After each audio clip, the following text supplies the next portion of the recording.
আপনি জানেন কি আদালতে মামলা না করেও রেকর্ড সংশোধন করা যায়? আজকের এই ভিডিওতে সেই বিষয় নিয়ে আলোচনা করব, তাই বলছি ভিডিওটা খুবই গুরুত্বপূর্ণ। অনেক সময় দেখা যায় যে ভূমির জরিপ খতিয়ানে বা রেকর্ডে বিভিন্ন ধরনের ভুল, যেমন নামের বানান ভুল, দাগ নাম্বার ভুল, খতিয়ানে ভুল বা জমির অংশে কম বেশি অথবা অন্য কোনো করণিক ভুল দেখা যায়।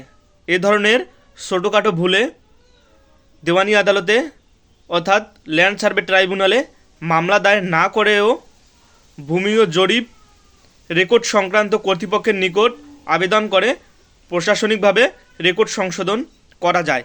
তবে অন্য কোনো ব্যক্তির নামে যদি সম্পত্তি রেকর্ড হয়ে যায় অথবা অন্য কোনো গুরুতর ভুল থাকে, তাহলে অবশ্যই ল্যান্ড সার্ভে ট্রাইব্যুনালে মামলা দায়ের করে রেকর্ড সংশোধন করতে হবে। প্রতিনিয়ত আইনের এমন ভিডিও পেতে পাশে থাকুন।